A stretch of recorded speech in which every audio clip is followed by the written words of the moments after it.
Hello, everyone. Welcome to the Dreamcatcher podcast, a place where your dreams can find a voice. Every human is born unique as a snowflake. We inherit physical DNA that gives us our appearance, personalities, and characteristics.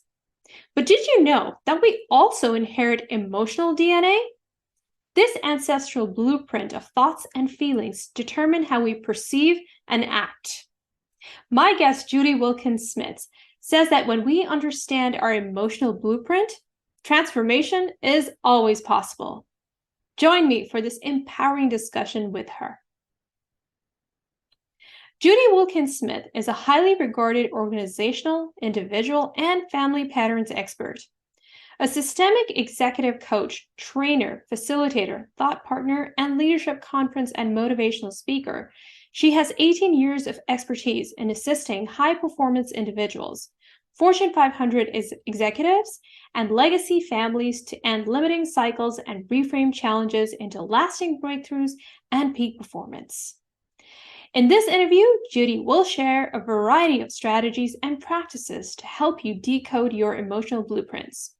We'll talk about detecting hidden and multi-generational patterns, recognizing their purpose and transforming old cycles to create a life of greater meaning and impact. If you like what you heard, please don't forget to like, rate, share, and subscribe to this podcast. Thanks. Hello, Judy. How are you today? I am super good.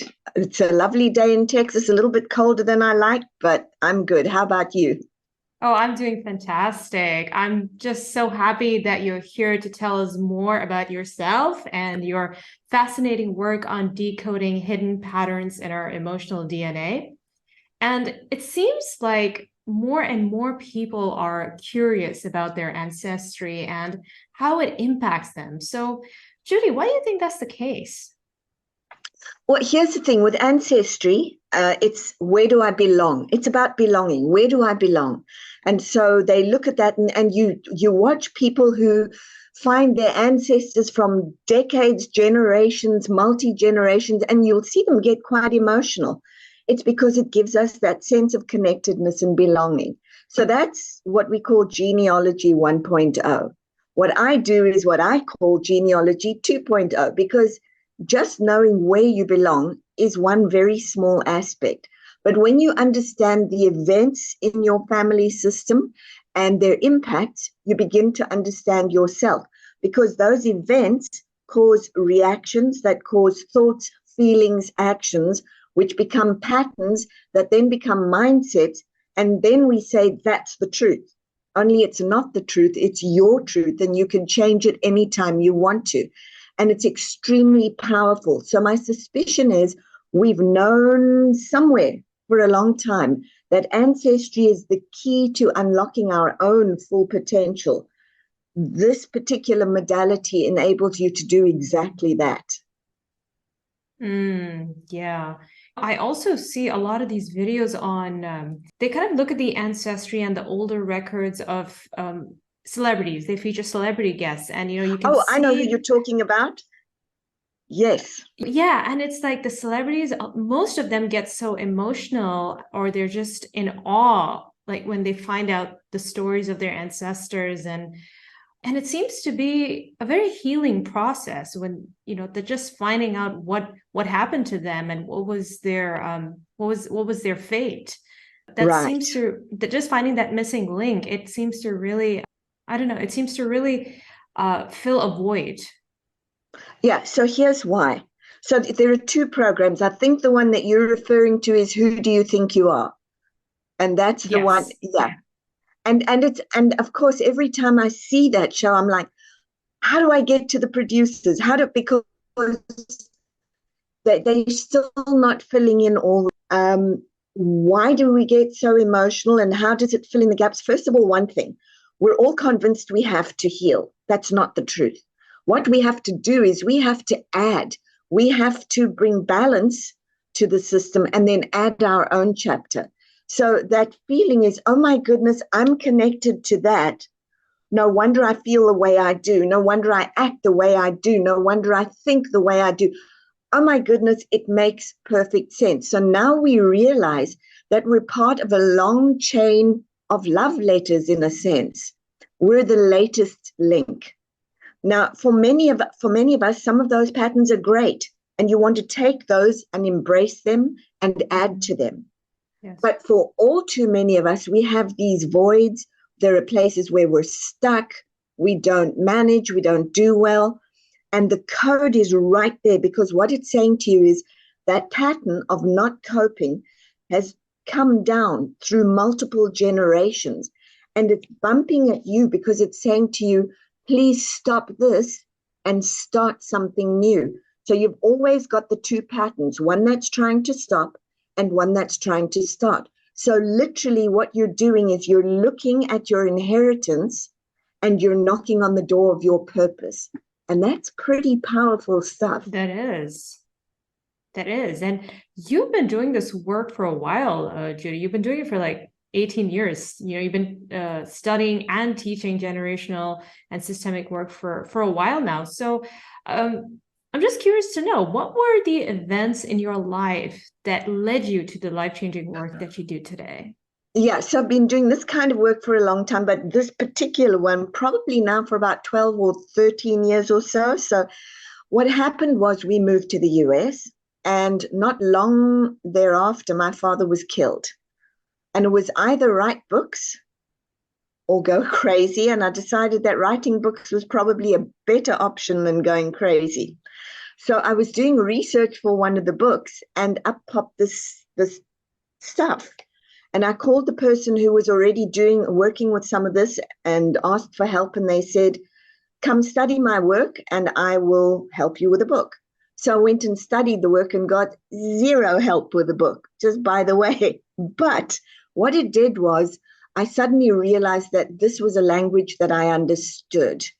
And moving down the line, what happened was I worked with individuals, then companies started saying to me, hey, if you can work with them and you can dimensionalize issues, which we'll talk about, if you can dimensionalize an issue and get very different outcomes and breakthroughs, can you do it for companies? So I started working with companies.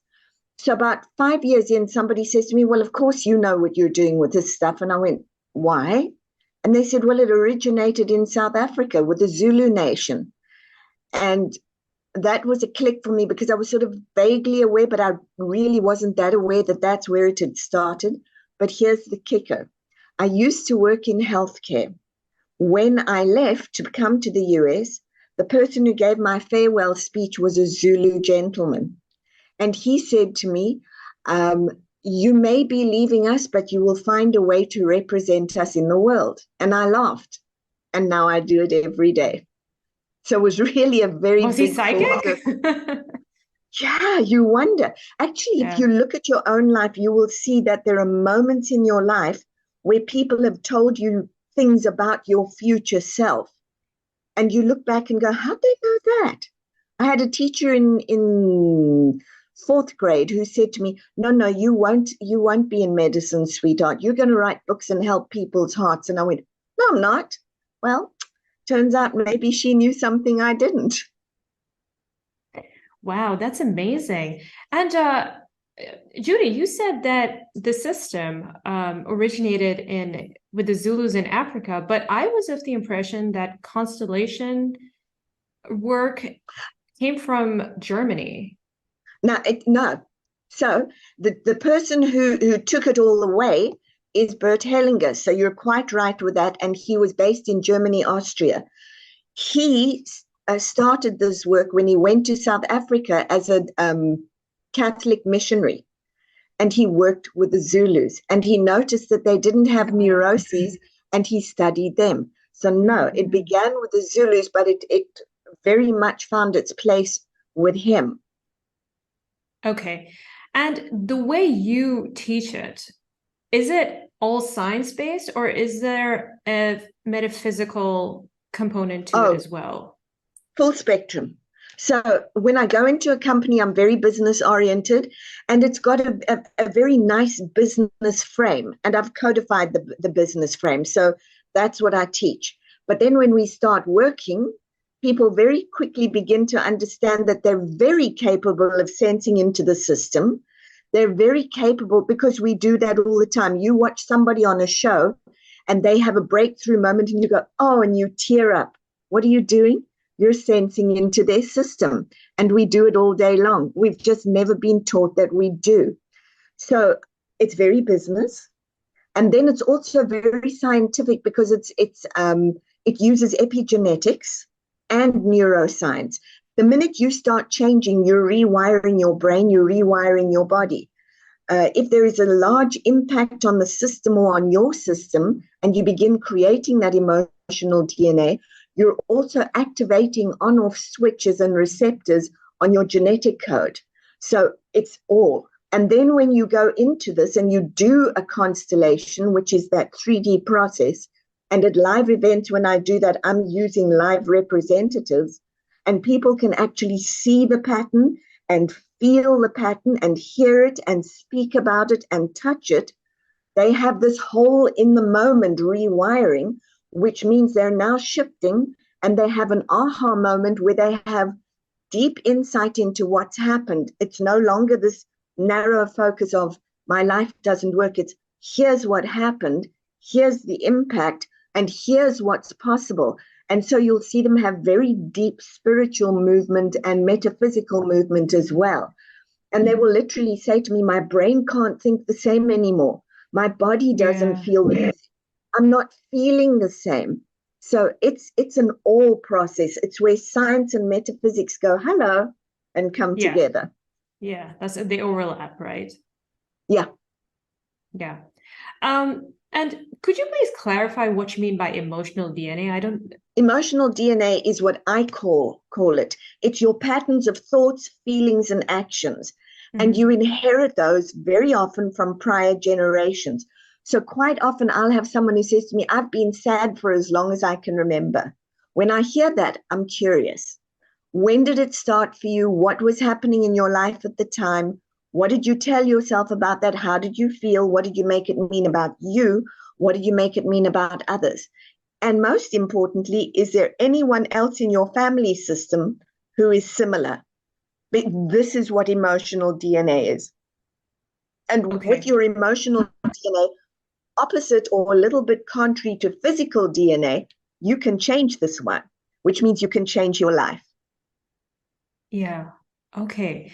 And what if we don't have any recollection or any past records of our ancestors, right. If we don't know what happened with our great grandparents, and how would we know what kind of issues that they went through? We may not know what issues they went through, but here's what I tell people in that situation. Timeline your own life. Because if you can timeline your own life and pinpoint pieces that changed you, you'll begin to see that there's a pattern. And we know that the pattern comes from somewhere. So even if we don't know exactly who it came from, we know what the pattern is, and now we know that we can begin changing it. And this is every area of life, like money, every love, area of health, every area, money, love, leadership, health, all of it. Addictions, neurosis of all types. Yeah. Yes, addictions are beautiful things. Quite often, an addiction happens because in systemic work, anyone who you exclude from the system, whether it's a victim or a perpetrator, is going to start surfacing in patterns in subsequent generations. So whatever you exclude is going to keep sticking its head up and creating banging, limiting patterns because it wants to be seen and given its place. Remember, we spoke about how important belonging is. So yes. This is what happens. They keep surfacing. And in addictions, what you find is you've got a victim and a perpetrator quite often locked together. Both have been excluded. And so suddenly you have someone who's going, I, the perpetrator, injure myself, the victim. And if you can disentangle that piece, then it can settle down. Well, I mean, that simple, or do they have to, follow that up with some therapy or? Oh, look, I never discourage therapy because I think it's hugely helpful, but it's a great unlocker. It begins to make sense of what's happening to them, Yeah. Why it's like happening that to dam, them. right? Once that dam Right. breaks, then the water can, Exactly. flow through. Perfect analogy. It's exactly that. Yeah. Oh, yeah. Yeah, That this sounds. work is wonderful in terms of medicine and therapy, because it doesn't compete. It's an and, which Yeah. is super helpful. Yeah, absolutely. And you say there are a couple of ways that we can identify our emotional DNA that we've inherited. You said by decoding the use of language and our body's messages. Can you please say more about that? Sure. So, yes, there are. There are a number of ways for you to find it. So, one of them is to listen to yourself and notice where you're stuck. Where are you stuck? Where are you irritated? Where do you always become reactive? Where do you get depressed? Have a look at that. And then you go through that series of questions. When did this first happen for me? What was happening in my life at the time? What did I tell myself about that? What did I make it mean about me? What did I make it mean about others? Who else in the family is like that? Now, there may be no one else. You may be it. It may have begun with an event that's you, but quite often it's linked to someone else. In fact, we will say things and it will not say them, but inwardly there is a sense of, if my mom is sad, I must be sad. But why is she sad? Well, maybe her mother was sad. Why was her mother sad? Well, maybe grandmother was sad. What happened to grandmother? There's the event. So now we have an event and all the reasons why the woman went into what we call an unconscious loyalty. If you are sad so that you don't have to carry it alone, I will too. Now, when it comes all the way down to you, the change agent, and you begin writing the chapter that only you can write, you look at that and go, I'm tired of the sadness in this family. I want to be happy. I can't do this anymore. What you've done is you've just very neatly gone, there's the pattern that wants to stop. Boom. Here's the pattern that's trying to stop. Joy. So what was shut off back there in terms of the flow of joy, you're now turning back on. So that's one way. Why is it that some people can wake up one day and be like, okay, that's it. I can't deal with this anymore. I need to change. I need to break that pattern. Why is it that some people can do it and others can't? Beautiful question. Some people, first of all, get to the place where it's, I'm sick and tired of being sick and tired. Right. So yes. What's happening is, this is what, when you're sucked into this limiting pattern, and there are many we don't even realize, but when we're sucked into that, we're in what we call a systemic trance. We're loyal to the system. We're locked into that series of patterns. This is the way it is. That's our fate as a family. But when we start to do what you've just described, which is I'm sick and tired of being sick and tired, something is stirring. It's one of the best places you could be, because something is saying it has to change. And when you can build enough weight for the adventure over here, you can actually bypass all of these old, what we call systemic sentences. So a systemic sentence is, this is our fate. We're always all going to be sad. Money is always scarce. Relationships don't work. Those sentences that you tell yourself are not yours. They're multi-generational sentences or multi-event sentences. And so they've locked on and they've made this the truth. When you want a new truth enough, and you keep building enough sense of excitement or adventure or desperate, whatever it is over here, this one pulls you past and goes, okay, let's move this way. Now, there is a process to that. And I tell people, you're magicians, you just don't know it. Your words, your thoughts, your feelings. You can sit all day long and say, I'm going to have different relationships. I'm going to have different relationships. And it's not going to happen. It's when you go, oh my goodness, I want that relationship. Not this is no longer working. I want that relationship. And your heart opens. So heart opens. When the heart opens, you shift from survival or multi-generational sentences to new and frontal lobe. So now you're in this creative space and you're going, I could do this and I could do that. And when that happens, your heart is open, your brain is switched on, your gut, instead of being all tight, starts to relax and go, this is fun, this is fun. And the more you build on that with every little piece, and you add a different sentence and a different feeling, just one at a time, now you're building your different framework, your winner effect, your move in that direction. And for some people, it can take years, but for some, it's because they allow. And I'd imagine that doing like personal development and investing your time in reading the books and going for workshops, meditation, does that help with changing the patterns? Absolutely does. The book that I wrote is specifically to help you move. I have 2 constellations meditations which take you through a constellation. And then a live event. Gosh, what do I say about that other than people come to live event and they do not walk out the same person? Because now you've seen it, felt it, experienced it, been in the middle of it. Things have changed. You've gone through a one-way door and they're just not the same. I've just completed one at Disney World because I do one at Disney World. Yeah, I saw that. Yes. Yes. When I was doing some research on you, I was like, wow, she's at Disney World. Oh, yeah. Were you teaching the employees? No, it actually wasn't or isn't. It's open to the public. And I do it at Disney World because he's the guy who never gave up, even in the face of all sorts of things. He kept going. And so big Walt Disney fan. So Oh, if you're a big Walt Disney fan, then you probably saw this morning's news as well. I did, yes. Everybody's cheering. Yeah, everyone's really happy about him being back. Yes. So happy. Hopefully he'll save, because it's a sinking ship right now.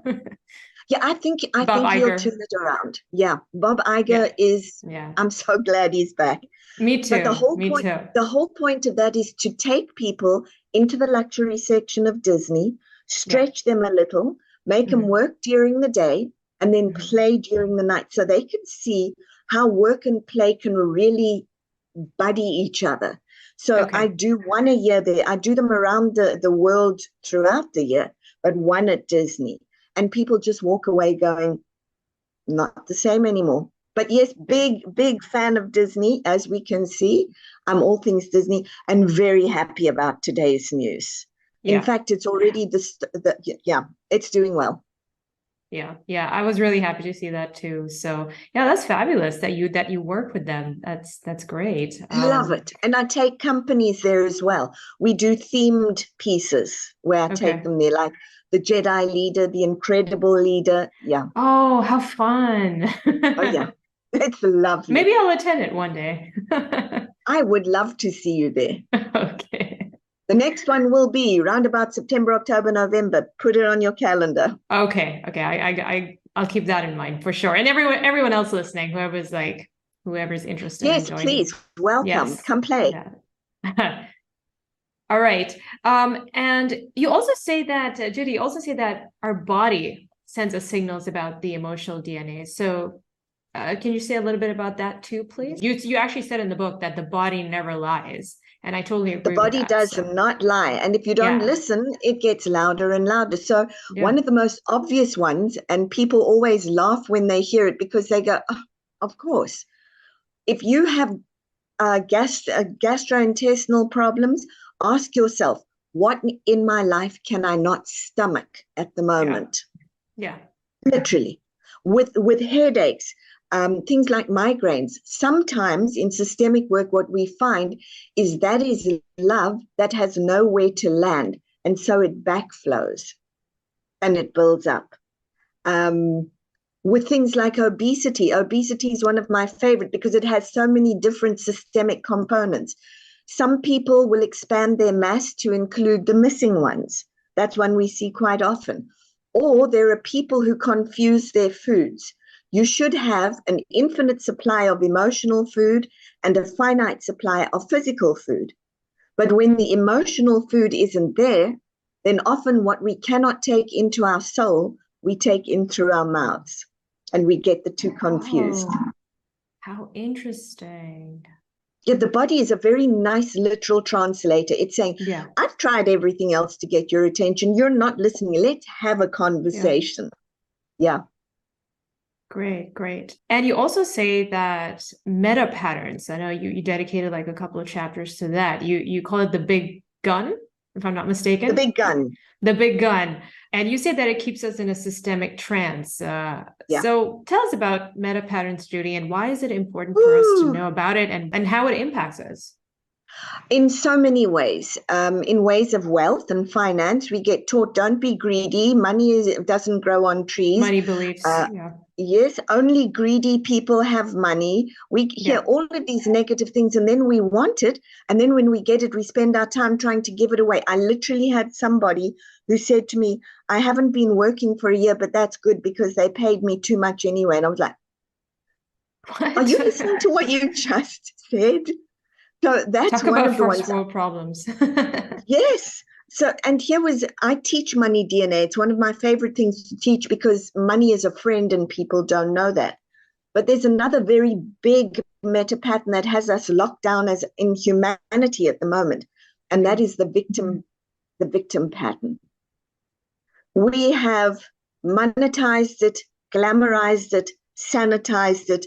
And what it does is, where instead of if we use it wisely, we could see this person is being victimized or I'm being victimized. But what we should be doing is saying, and what do I do with this? We don't. We go, pay me, give me reparations, make me a martyr, tell me I'm an elegant part of a system, and it's fine, but it keeps us stuck. We don't get to see what it's like if we step out of the victim and start moving to something different. The journey from victim to master is an incredibly beautiful and exciting one. And instead, we keep encouraging people to be victims. And again, I know when I said this the first time, people were irate because I said suffering isn't sacred, it's stupid. And there was a big outcry. And so let me clarify again. Every one of us will suffer at some point. It's what you do with it. Didn't Buddha say that? I know Buddha said that, life is suffering. That's what we tell ourselves. Yes. And it's not the truth. Life is a journey. We may hit suffering, but what do we want to do with that? If we keep suffering, then I'm afraid it's stupid. But if we start to look at what we can do with it and how we can grow, we look at it and then indeed it was a sacred step. But if you just sit and stew in it, it's not. Were people triggered when you said that?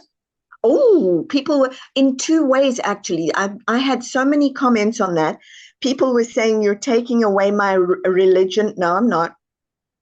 You're taking away things like these important figures who in history. And I was like, no, you focus on one aspect. They created many amazing things. You don't focus on that. The people who bring us the best change are the ones who say, I suffered, I stepped, I saw, and I soared. That's what we're looking for. How are you using this to grow yourself? And by the way, as soon as you grow yourself, you're growing humanity. Absolutely. And I'm seeing that victim mentality. It's so interesting you say that. That's starting to become more prominent in the younger generations. Does that have something to do with epigenetics or yes, the it meta does, patterns? because we have fostered this sense of a couple of things. We haven't created rules that younger people can follow. It's like everybody, you go and be your own person. Well, if you don't know what that is, and then we've said you can be whoever you want and whichever sexual orientation you want, which is fine. Yes. No problem with that. But then own it in a beautiful and positive way. If you listen to the language globally, we keep saying, I have to fight for this. I have to fight for this. What would happen if instead you said, this is my journey and here's how incredible it is. And this is what I've been able to achieve. Can we achieve instead of fighting? Those are two very different words. So be proactive about making that change about whatever it is that's bothering you. Yeah. And have a lovely adventure, because what's bothering you is actually saying to you, hey, I'm your place of purpose. I'm where you can make a difference. I'm where you can grow and become something remarkable. Go do that. That's so well said, Judy. I totally agree with you. Go If ahead. we look at our friend Walt, he suffered as a kid. He was up to his neck in snow delivering paper with hypothermia. But Walt did one thing, and it's what sets everybody's adventure off, and it's important. Instead of going, look at what this is, he said, let's look at what's possible. And he started an adventure. And the minute you go, let's look at what's possible, you stop being a victim and you start exhibiting the Walt spirit. You start heading in the direction of an amazing life. Yeah. Yeah, I totally agree. And I've noticed that in like the older generations. I even see that with my parents, my dad comes from the silent era, my mom's a baby boomer, but they've got this resilience about them. They just get on with things, Yes. and that's rare now. And we even saw it embodied in Queen Elizabeth, the late Queen, Queen Elizabeth Absolutely. II. Like she embodied all those qualities, very duty bound. So I think you make a really, really good point. That is something that was very much part of like the older generations, and I would like to see it make a comeback now. Well, here's what I tell all of my clients: two things. Yeah. If you quit whining, you'll start shining. Oh, I love and that. If you That's a and good if tweet. you show up, you'll grow up. I hear people, and I watch it. I look for it when I'm working with clients. I have a headache. I can't be there today. And I go, okay, so we have the systemic trance. Or somebody who says, oh, I've got a dreadful cold. And I go, are you okay? Yeah, I'm good. We'll manage. And I go, okay, you're on your adventure. Yeah.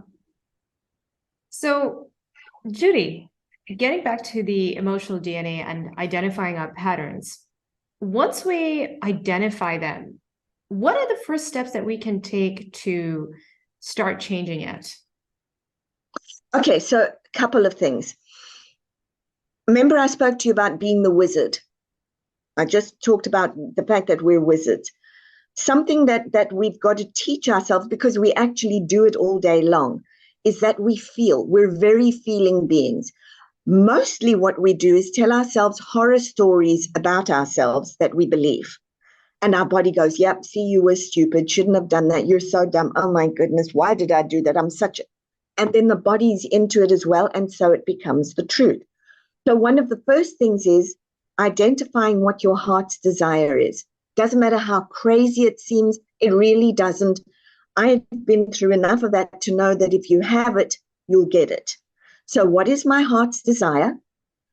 What do I think about that? Most of all, can my brain tell my body a story that my body can believe? So when I say that, what I'm saying is, oh my goodness, you know what I want? I'll do my one. One day, I want to be able to have Disney timeshare. I want to have enough money to go buy Disney timeshare. And I can remember saying that for years. And when one day came, and I could feel it, I would just imagine if I was walking out of one of those resorts, because I have timeshare there, and it was exciting. And it was fleeting moments, but it was such a nice feeling. When the time came and I realized I had the down payment for it, I started to sort of go back and forth in the systemic trance. Yes, but I should be using that for something else, and you should be wise, and we don't spend that money. And it was like, that's the adventure. It's going to take you somewhere. Invest in it. So then I sat down and wrote, what are my thoughts? What are my feelings? What are my actions that are stopping me? How do I feel about this? Now, what are my thoughts? What are my feelings? What are my actions about doing it? Imagine if I can bring my whole family. Imagine being at Disney at Christmas. What is that like for me? And I could feel it. My brain was telling my body a story it could believe. And it was stronger than the systemic trance.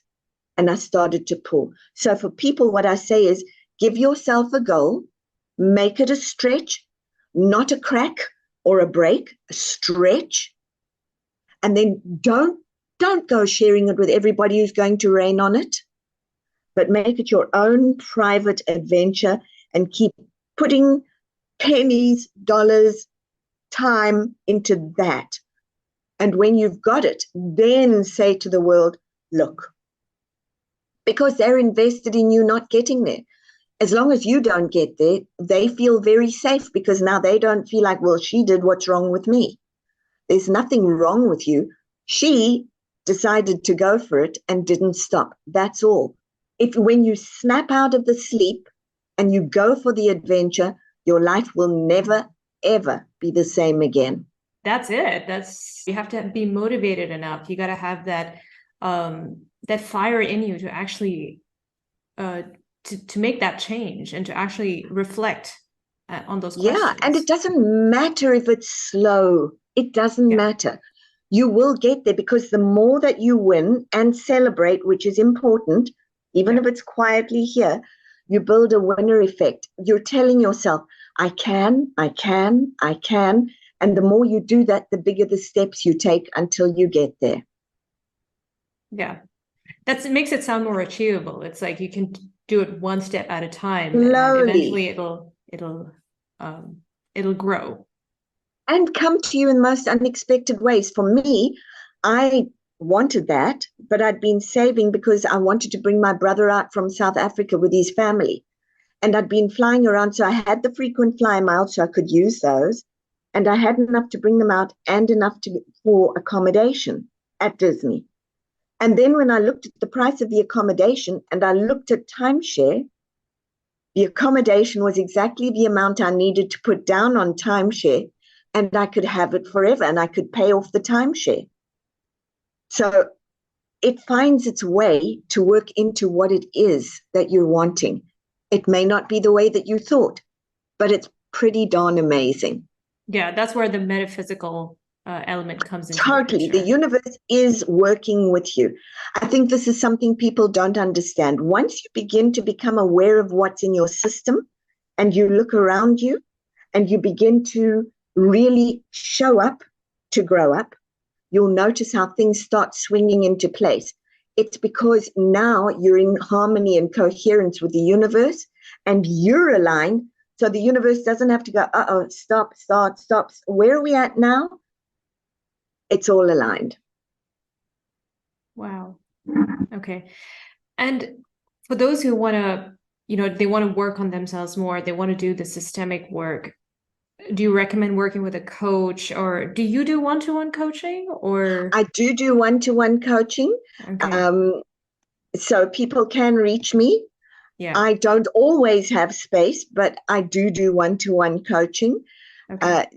Reading the book is a really helpful step because it begins to unlock the language. Doing the 2 meditations, super helpful because it connects you to the line of your mother and then to the line of your father and brings you forward.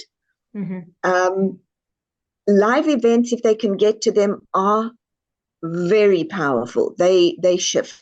But I will also say that I have worked with groups remotely via Zoom, and you can do very well via Zoom. If you know what you're doing, this is possible too. So any one of those will work. If they read the book, they'll begin to do the DIY constellations and begin to understand that, wow, this 3D stuff works because we're engaging all of the senses. Right. And the name of Judy's book, the full name is Decoding Your Emotional Blueprint, a Powerful Guide to Transformation Through Disentangling Multi-Generational Patterns. It is available wherever books are sold and also on Judy's website, judywilkins-smith.com. The links will be in the description box. So beautiful. Wonderful. Judy, thank you so much for sharing your knowledge and expertise with us. It's been most enlightening.